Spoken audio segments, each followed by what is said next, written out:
하나님께서 저희들에게 주신 말씀 가지고 같이 식은 마음에 다시 불을 붙이소서 하는 제목으로 하나님의 은혜 함께 우리 나누고자 합니다. 오늘 이사야 말씀 읽어주셨는데요, 이사야 6장 1절에서 8절 말씀이었습니다. 제가 이제 신학교 다닐 때에 들었던 그 선교학 시간에 들었던 그런 말씀인데 아직도 그렇게 기억이 나네요. 선교학 시간에 이런 말씀하셨습니다. 초가 크다고 촛불이 큰 것은 아니다.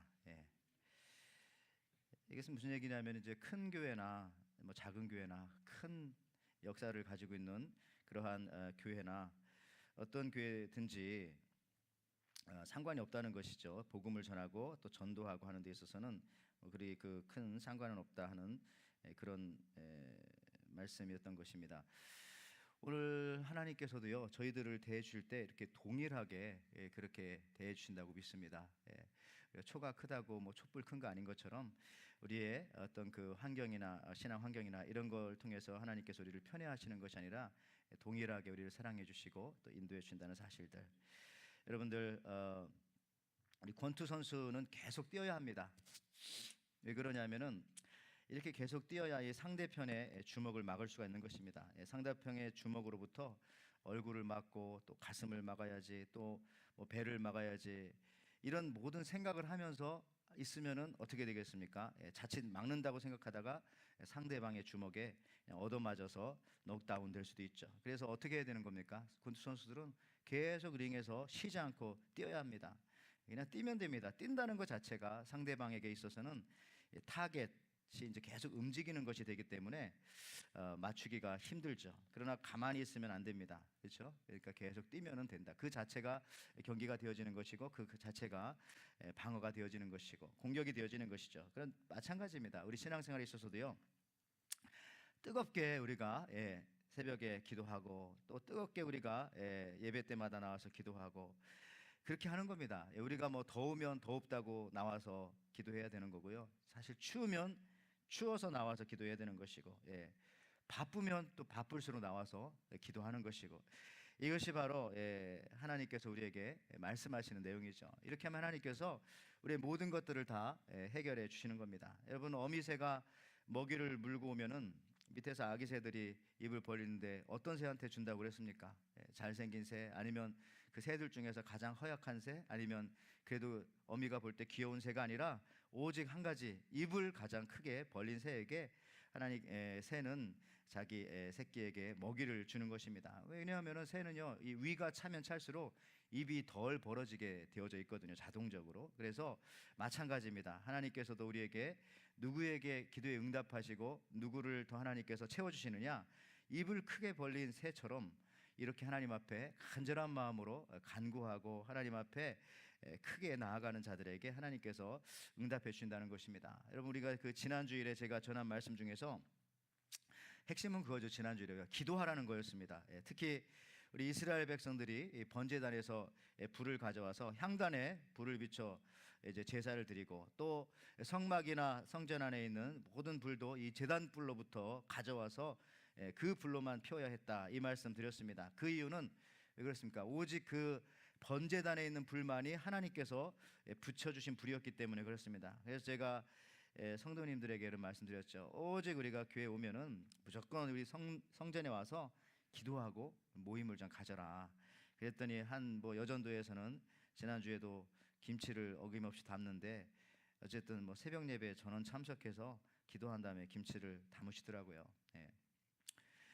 한 걸음 더 나아가서 김치 담는 시간에 기도했으면 더 좋았지만, 그래도 제가 너무 그 마음이 참 갸륵해가지고 도너츠 한 더슨을 사다 드렸습니다. 여러분들, 그래요, 우리가 교회 와서 5분 10분 이렇게 기도한 다음에 모든 것을 이제 시작하는 겁니다. 어떤 모임이든지 어떤 사역이든지 어떤 일이든지 마찬가지입니다. 특별히 우리가 자녀들 신앙교육 시킬 때도 특별한 게 없습니다. 아이들 데리고 와서 오자마자 뭐 놀이터에 뛰놀고 이런 것도 좋지만은 잠깐이라도 우리 성전에 이렇게 들어오기도 이제 쉬워졌잖아요. 저 친교실에서 들어와서 한 뭐 5분 정도 같이 기도하고, 그리고 이제 나가서 야 이제 자유롭게 놀아라 이렇게 얘기할 수도 있는 거잖아요. 그 자체가 교육이 되는 것이고요. 아마 이러한 것들이 우리 또 교회 안에 우리 자녀들에게도 그렇고 여러분들에게도 그렇고 막 큰 또 아름다운 전통으로 세워지기를 바랍니다. 제단불에 가깝게 또 갈수록 우리가 또 제단불에 가까워질수록 우리 마음은 뜨거워지는 것이고, 그렇게 살아갈 때에 하나님께서 우리에게 더 큰 은혜를 주신다는 거죠. 여러분, 오늘 본문에 보면은 이사야라고 하는 선지자, 한국 사람들한테는 더없이 친근한 선지자입니다. 그 이유는 이사야를 이시성을 가진 선지자인 줄 아는 분들이 계시기도 합니다. 옛날에 보니까. 근데 믿어보면 그거 아니죠. 아닙니다. 이사야 선지자는요, 주전 745년경부터 50년 동안 이 남유다 땅에서 활동하던 선지자입니다. 특히 이제 오늘 본문 1절에 보니까 이렇게 나오죠. 이사야 6장 1절에 우시야 왕이 죽던 해에 내가 본즉 주께서 높이 들린 보좌에 앉으셨는데 그 옷자락은 성전에 가득하였고, 이렇게 말합니다. 여러분, 여기서 이 이사야와 우시야는 사촌지간입니다. 사촌. 구약에 나오는 선지자 중에서 그러니까 가장 신분이 높은 사람 중에 하나인 거예요. 원래 한국도 보니까 이씨가 좀 왕족이잖아요. 이사야가 뭐 그런 건 아니라고 말씀드렸지만은 어쨌든 이사야는 왕족 선지자입니다. 그래서 이사야 1장부터 5장까지 이렇게 보면은 그때도 역시 이사야는 선지자였는데, 그때 이제 우시야 왕이 살았을 때고, 지금 6장에 오면서 우시야 왕이 이제 죽게 되어지는 거거든요. 그러니까 1장부터 5장까지 어쨌든 우시야 왕이 죽기 전까지 이사야는 선지자 활동을 할 때에 별로 그 어려움이 없었습니다. 왜냐하면 사촌 형이니까 우시야 왕이 무엇이든지 뒤에서 도와주고 밀어주고, 어떤 것을 개혁한다고 하면은 그렇게 해라 이렇게 하면서 서포트 해주었기 때문에 그렇습니다. 어떤 면에서 보면은 우시야가 살던 시대에 이사야는요 매우 능동적인 선지자였을 수가 있습니다. 어려운 것이 그렇게 별로 없었고 순탄하게 갔을 것이죠. 그런데 갑자기 믿었던 이 동화 밧줄과 같은, 이 두꺼운 밧줄과 같은 우시야 왕이 죽게 되어집니다. 그때부터 이제 이사야는 홀로 선지자 활동을 시작하게 되는 것이죠.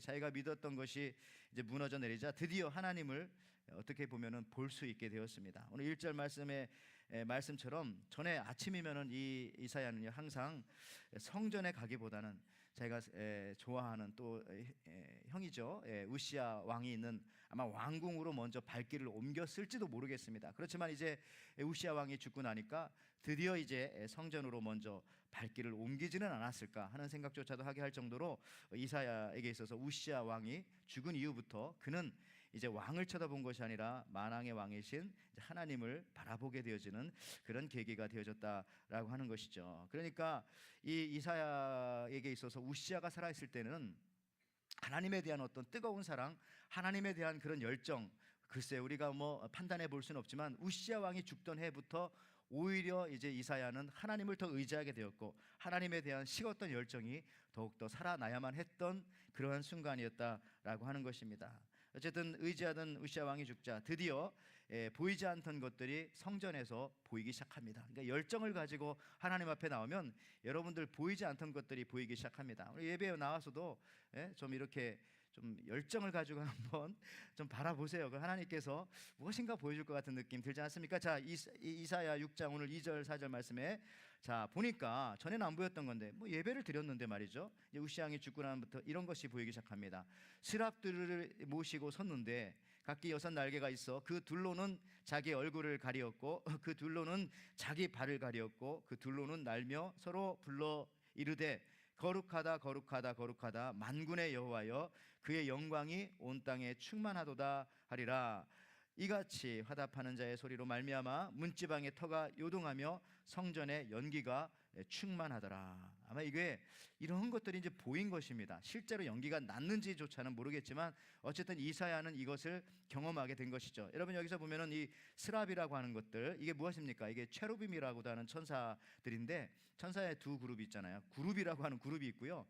또 스랍이라고 하는 그 천사의 이런 단계가 있습니다. 근데 스랍이라고 하는 이 체루빔이라고 하는 이 스랍들은요 하나님 더 가까이서 하나님을 섬기는 그런 천사라고 볼 수가 있는데 이 스랍의 뜻이 뭐냐? 불을 태우다 아니면 불이 난다 아니면 명사로 쓸 때는 불을 태우는 자 또 내지는 뭐 불을 붙이는 자 이렇게 번역하기도 합니다. 그래서 이 천사들이 이 불꽃 같은 마음으로 하나님 옆에서 하나님을 섬기고 있었는데, 보니까 날개가 세 쌍이 있는데 한 쌍으로는 발을 가리고 또 중간 날개로는 날고 맨 위에 있는 날개로는 자기들의 눈을 가리고 있었다. 왜 그렇습니까? 여러분, 천사가 죄를 짓지 않았어요. 천사는 죄가 없습니다. 그런데 이 천사조차도 그 발은 하나님이 보실 때에 너무 더럽게 느껴지고 보여진다 이거죠. 그러니까 그 밑에 날개로는 발을 가리었고, 그 다음에 왜 위에 날개로 눈을 가리게 되었습니까? 하나님의 영광에 비해 천사조차도 눈이 멀게 되어지니까 그 윗 날개로는 자기들의 눈을 가리고, 그리고 오직 가운데 날개로만 날아다니는 모습을 보게 되어지는 것입니다. 조금 더 봤더니 또 이사야 6장 5절 7절 말씀에 그때 내가 말하되 화로다 나여 망하게 되었도다 나의 입술이 부정한 사람이요 나는 입술이 부정한 백성 중에 거주하면서 만군의 여호와이신 왕을 베었음이로다 하였더라. 그때에 그 스랍 중에 하나가 부젓가락으로 제단에서 집은 바 핀 숯을 손에 가지고 내게로 날아와서 그것을 내 입술에 대며 이르되 보라 이것이 내 입에 닿았으니 내 악이 제하여졌고 내 죄가 사하여졌느니라 하더라. 여기서도 보면은요, 역시 이 불은 이 제단으로부터 나오는 그런 불입니다. 제단으로부터 나오는 불. 그리고 이 숯불을 먼저 이사야의 입술에 갖다 댑니다. 그러니까 입술을 찢었다는 얘기죠. 우리들의 대부분의 악과 죄는 사실 입술로부터 나오기 때문에 그럴 것입니다. 이렇게 입이 정결케 된 이사야의 귀가 열리기 시작합니다. 오늘 본문을 보면 그런 내용이에요. 그러니까 입이 깨끗해져야 귀가 열리는 것입니다. 여러분들이 신기하지 않아요? 그래서 우리가 하나님 앞에 나올 때도 항상 때로는 침묵하고 또 말수를 줄이고 또 경건할 때에 그때 하나님의 소리가 들리는 거지, 인간들의 소리가 시끄럽게 나는 그런 모임이나 그런 교회나 그런 곳에서는 사실 하나님의 소리가 잘 들리지 않죠. 오늘 이사 마찬가지입니다. 입이 깨끗해지니까 귀가 열리기 시작합니다. 그래서 어떤 소리가 들립니까? 이사야 6장 8절 말씀에 내가 또 주의 목소리를 들으니 주께서 이르시되 내가 누구를 보내며 누가 우리를 위하여 갈꼬 하시니 그때 내가 이르되 내가 여기 있나이다 나를 보내소서 하였더니, 지금 이사야는 제단 숯불의 뜨거움을 체험한 다음에 이어서 이제 적극적으로 이렇게 말하는 겁니다. 적극적으로 내가 여기 있나이다 나를 보내소서. 여러분, 뜨거움으로 시작된 역사가 사실 이렇게 믿음의 결단으로 나타나게 되는 거죠. 이사야가 이 뜨거움을 접하고 난 다음에 그 다음부터 헌신하겠다라고 그렇게 말합니다. 결단합니다. 주여 내가 여기 있나이다 나를 보내소서. 여러분, 이 말씀 한 구절이 얼마나 이 2000년 기독교 역사에 있어서 수많은 사람을 목사로 만들었고 수많은 사람을 선교사로 만들었는지 모르겠어요. 사역자로. 이 말씀 이사야 같이 주여 내가 여기 있나이다 나를 보냈어. 근데 이 일이 언제 벌어졌다고요?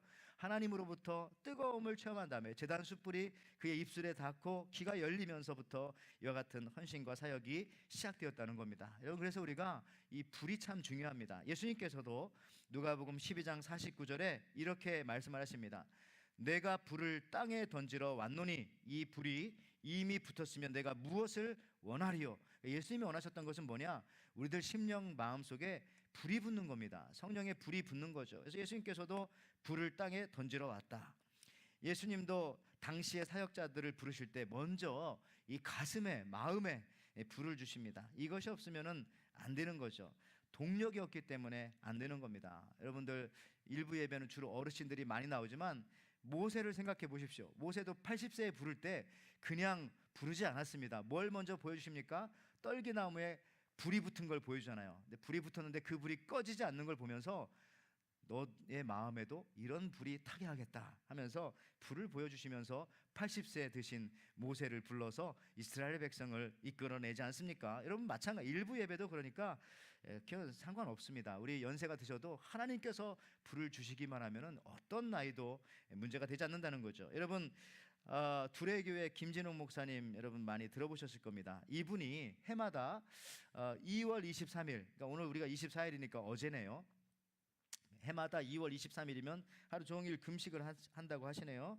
그 이유는 이분이 1974년 2월 23일에 정부에 이제 옳은 소리를 한다고 해가지고 서대문 형무소에 갇혔던 날이라고 합니다. 근데 그때 뭐 1974년이니까 얼마나 겨울에 추웠겠어요. 2월인데도 너무너무 추워서 그냥 얼어 죽을 것만 같았습니다. 근데 이제 간수들은 뭐 제수들한테 다른 거 주지 않죠. 성경 한 권 덜렁 이렇게 던져주는 것입니다. 그래서 목사님께서 성령이 주시는 지혜라기보다는 너무 추워가지고 간절한 마음에 오돌오돌 떨면서 성경책을 펴고 아주 눈에 들어오지 않는 거죠. 그러니까 어떤 일을 했냐면은 성경에 있는 불이라고 쓴 한국 성경이니까 불자에다가만 동그라미를 치기를 시작했습니다. 근데 오늘 이 말씀 누가복음 12장 49절 내가 불을 땅에 던지러 왔노라 할 때도 불에다가 동그라미를 크게 치고 이 말씀을 딱 이제 동그라미를 치니까 신기하게도 몸이 서서히 따뜻해지기 시작했다고 하더라고요.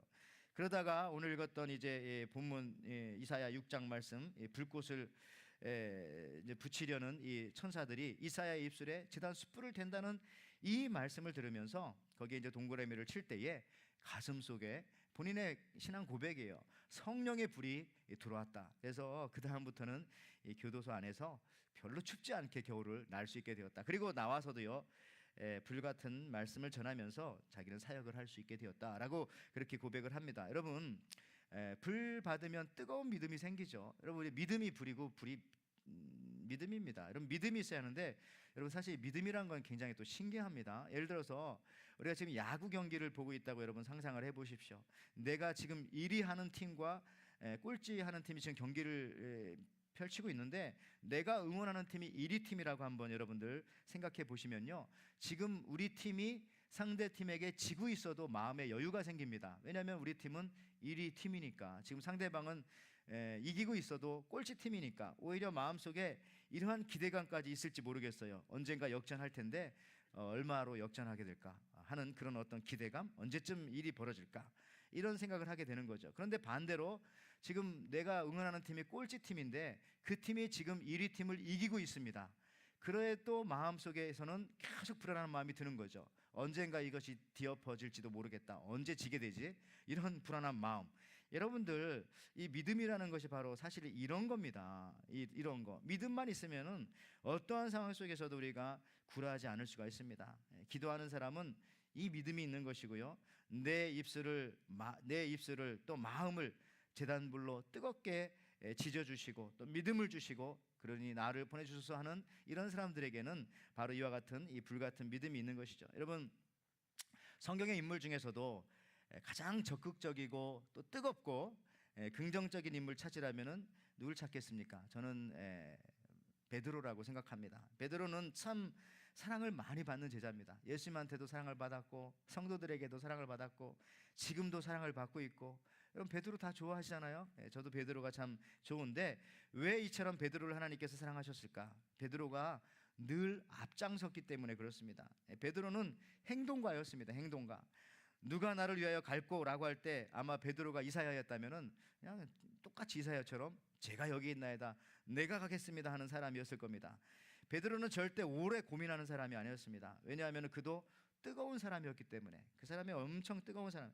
지난 금요일 우리 큐티 하면서 새벽 예배 때 나눴던 말씀이기도 한데요, 예수님이 부활하시는 아침이었습니다.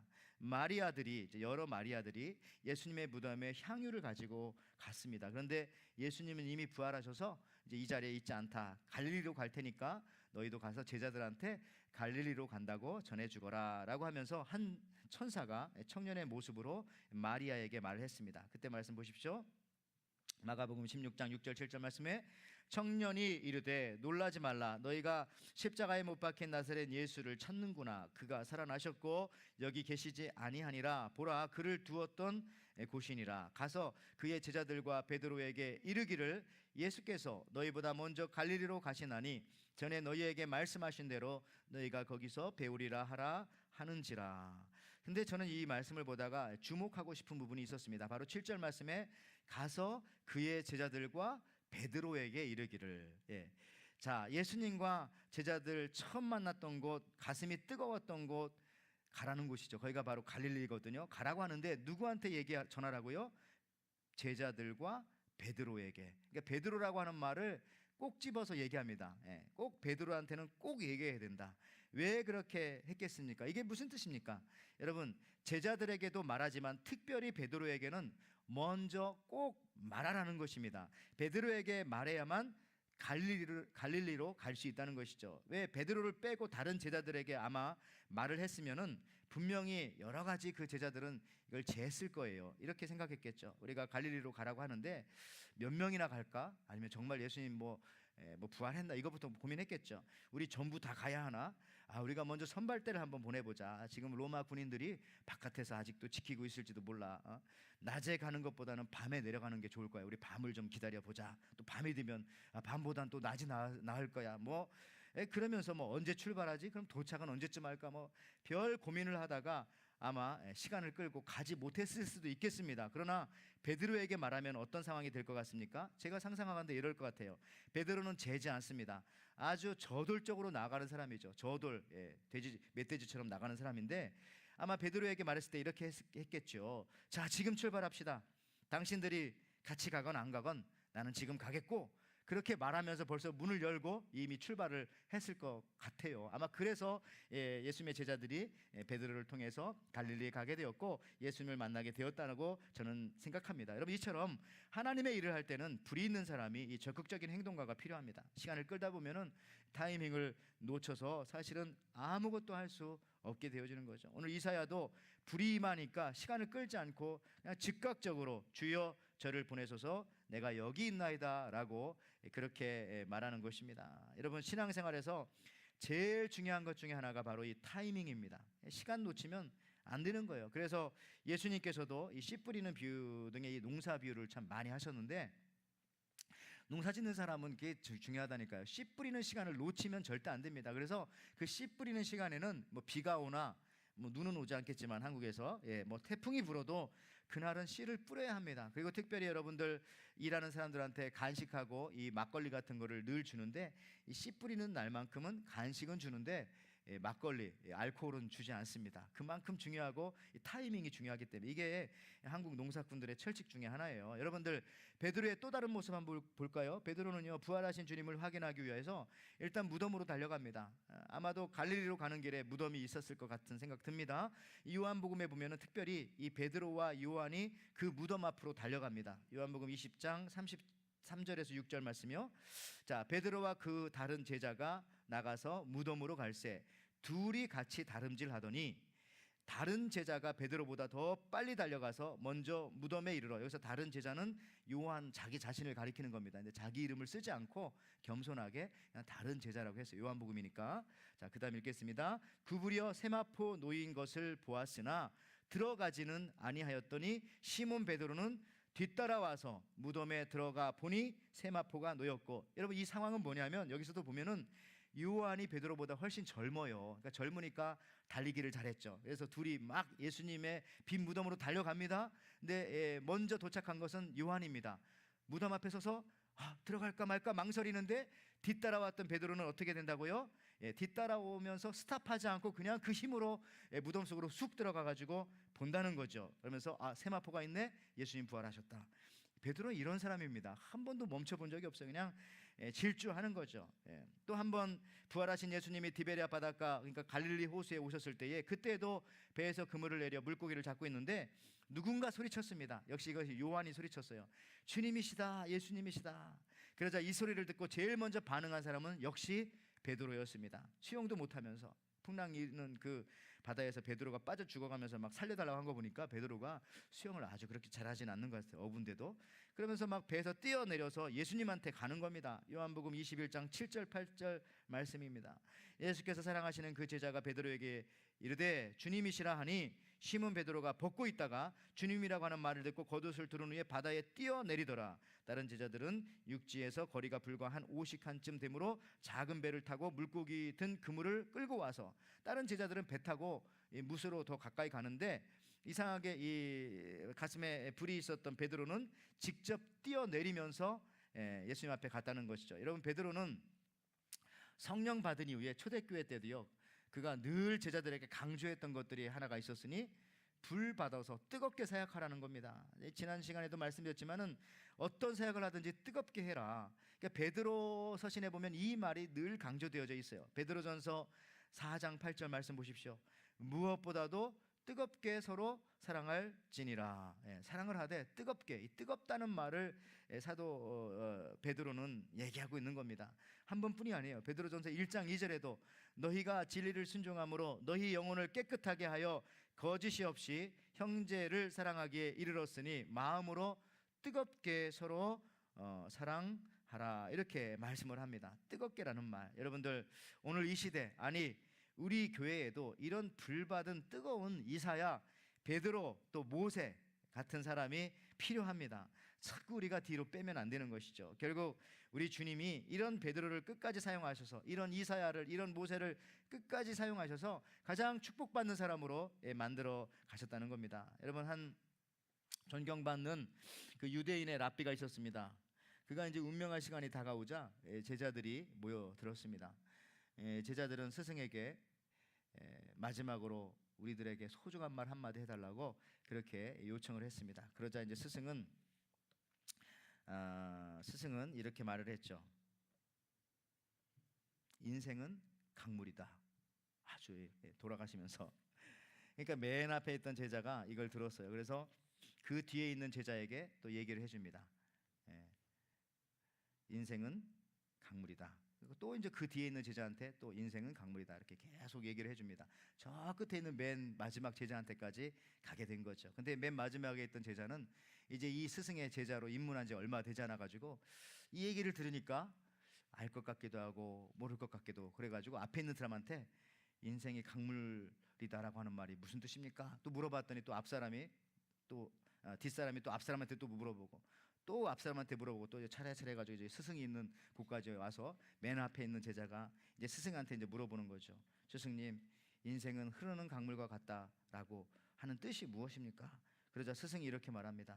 인생은 흐르는 강물과 같지 않다. 그리고 운명하셨다는 겁니다. 얼마나 헷갈리겠어요, 제자들이. 여러분들, 이게 뭡니까? 바보들 같이 그 아까운 시간을 다 허비하면서 그 남은 것 또 다른 질문만 남기고 그냥 이렇게 온 제자들이 소동하지 않았을까 생각합니다. 맨 앞에 있던 제자가 적극적으로 좀 물어봤으면 얼마나 좋았을까요? 그저 그냥 아는 척하고 맨 뒷사람에게 또 뒷사람에게 물어보고 또 다시 처음으로 이렇게 가다 보니까 아까운 시간만 다 지나가고 결국 스승이 복잡하게 뭐 설명한들 뭐 이런 사람들을 알아듣지도 못했겠죠.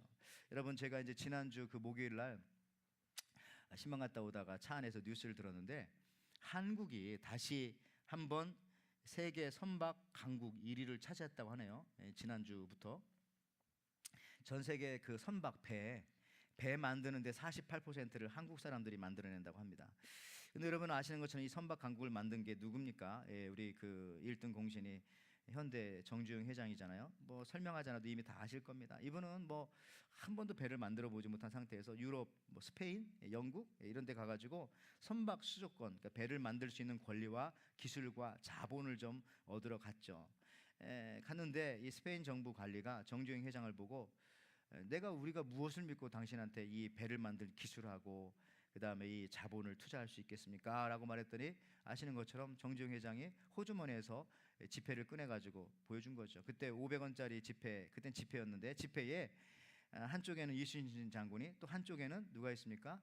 저렇게 거북선이 그림이 저렇게 있었다고 합니다. 이걸 보면서 우리 민족은 옛날부터 이렇게 배를 만들던, 더군다나 이렇게 거북선 모양의 이런 배를 만들던 그런 나라입니다. 맡겨주시기만 하면은 제가 할 수 있습니다. 뭐 그래가지고 여러분들 자본을 가져와가지고 지금 어쨌든 지난주에 보니까 한국이 다시 전 세계적으로 배를 만들어 파는 제1위 강국이 다시 되었다고 하는 그런 얘기 듣게 되었습니다. 이 정주영 회장 아시는 것처럼 이 사람은 늘 새벽 3시에 일어나가지고 맨날 불평을 했대잖아요. 무슨 불평을 했다고요? 해가 왜 이렇게 늦게 뜨냐고 막 해가 빨리 떴으면 좋겠다고 그렇게 했다는 사람이고요. 또 한 번은 뭐 북한에서 이렇게 내려올 때 소 한 마리 끌고 강을 건너는데 그죠? 이제 뱃사공한테 강을 다 건너고 난 다음에 이제 뱃삭을 내라고 했더니 뱃삭이 없다고 그러니까 이 뱃사공이 싸대기를 세게 때리니까 그냥 눈물을 툭툭 흘리면서 얼굴이 시뻘거지면서 그러니까 이 뱃사공이 좀 멋쩍어가지고 내가 너무 세게 때려서 너 눈물 흘리는 거냐? 그렇게 물어봤더니 정주영 회장이 뭐라고 했다고요? 아닙니다. 이 배 한 번 공짜로 타는데 싸대기 한 대 맞으면 되는데 저는 이거 망설이면서 오전 내내 시간을 낭비한 것이 분통이 터져가지고 이렇게 억울해서 울고 있습니다. 여러분, 여러분 이런 얘기죠. 이렇게 예수 안 믿는 사람도 적극적이고 또 앞장서 나가고 마음속에 불이 있을 때 이 대단한 일을 해내는데, 하물며 우리 하나님을 아버지라고 부르는 우리들이 우리 마음속에 성령 불이 타오르고 기도의 불이 타오르고 이 하나님께서 주시는 제단 불이 타오를 때에 우리가 하지 못할 일이 뭐가 있으며 우리가 고치지 못할 것이 무엇이 있겠습니까? 우리가 좀 더 이사야처럼 베드로처럼 신앙에 적극적으로 우리가 나아가야 합니다. 다이어트도 여러분 부정적으로 굶어서 되는 게 아니라 그럼 나중에 요요 현상이 나오잖아요. 좀 적극적으로 다이어트라는 게 뭡니까? 굶는 게 아니라 좋은 음식을 자꾸 먹으면 되는 겁니다. 그래서 나쁜 음식을 안 먹으면 그때 다이어트가 된다고 하더라고요. 여러분 예수님께서는요 모든 부정을 긍정으로 바꾸셔서 항상 우리에게 적극적으로 살라고 말씀하십니다. 가장 쉬운 예로 구약의 율법의 그 핵심인 십계명 중에서 부정적인 게 8개고 긍정적인 게 2개밖에 없는데 예수님께서는 이걸 바꾸셔서 다 긍정으로 만드셨잖아요. 하나님 사랑하고 이웃을 사랑해라. 여러분들 좀 더 이 부분을 더 살펴보면 이런 겁니다. 유대에 한 주인이 있었고 종이 있었습니다.